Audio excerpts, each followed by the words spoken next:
বেলাল। সুবহানাল্লাহ।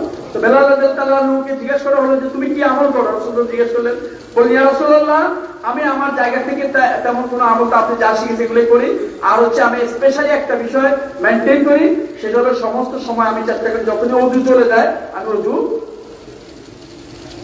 ভিতরে থাকার চেষ্টা করি। সুবহানাল্লাহ।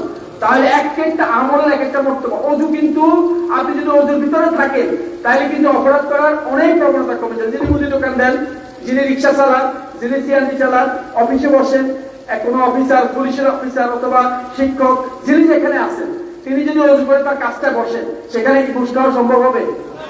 একজন রিক্সা ড্রাইভার গালি দেওয়া সম্ভব হবে কাউকে? হবে না। তাহলে এই যে আচরণ, এই যে পরিবর্তন, এর মাধ্যমেই মূলত ওযুর এই গুরুত্বটা দেওয়া হয়েছে। বেলাল রাদিয়াল্লাহু আনহু এত নিরীহ মানুষ, তিনি জান্নাতে চলে গেছে। আমরা জান্নাতে যেতে চাই না? আমরা প্রত্যেকের জায়গা থেকে চেষ্টা করবো যখনই ওযু ভেঙে যায় আমার জায়গা থেকে আমি চেষ্টা করবো এই ওযু নিয়ে চলার জন্য। আমি আমার কথা শেষ করে আনতে যাচ্ছি। আমরা প্রিয় ভাইরা আসলে যে কথাই ছিলাম, আমরা এই এলাকায় আমরা সার্বিকভাবে চাচ্ছি, আমাদের টার্গেট হচ্ছে এখানে আগামী দিনে সম্প্রীতির একটা সমাজ। আমাদের এই সমাজের গুরুত্বপূর্ণ ব্যক্তি ছিলেন আমাদের ডাক্তার ফয়েজ আহমদ, তাকে হত্যা করা হয়েছে, আপনারা জানেন সেই ইতিহাস।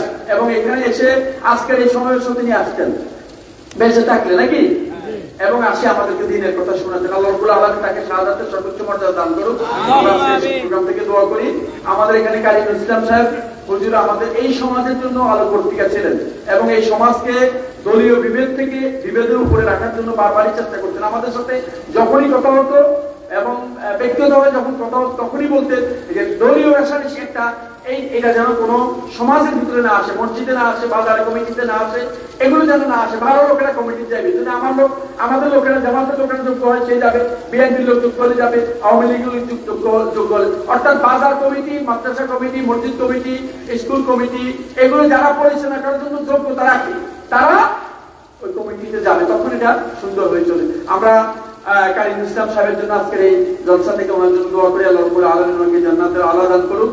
আমাদের এই অঞ্চল থেকে অনেক ভাইয়েরা চলে গেছে, আমাদের এই মসজিদ কমিটির অনেক সদস্য যারা ইমানের সহিত মৃত্যুবরণ করেছেন, আল্লাহ রাব্বুল আলামিন সবাইকে জান্নাতে আলা দান করুন। এবং আজকের এই সমাবেশ থেকে, আজকের এই সিরাত মাহফিল থেকে আমরা এই প্রত্যয় নিয়ে আমি মনে করি প্রত্যেকের জায়গা থেকে আমরা উঠবে, কষ্ট করে আজকে এই মাহফিলে ছিলাম, প্রত্যেকেরই ঘাম ঝরেছে। এই ঘামের মূল্য তখন আমরা প্রত্যেকেই পাবো যখন আমরা এই প্রত্যয় নিয়ে উঠবো যে রাসূল সাল্লাল্লাহু আলাইহি ওয়াসাল্লামের জীবনী আমরা জানবো, মুহাম্মদ সাল্লাল্লাহু আলাইহি ওয়াসাল্লাম কি নিয়ে এসেছিলেন, আল কোরআন নিয়ে এসেছিলেন, সেই কোরআন আমরা জানবো, জানার চেষ্টা করবো তো ইনশাআল্লাহ। আগামী দিনে প্রত্যেকে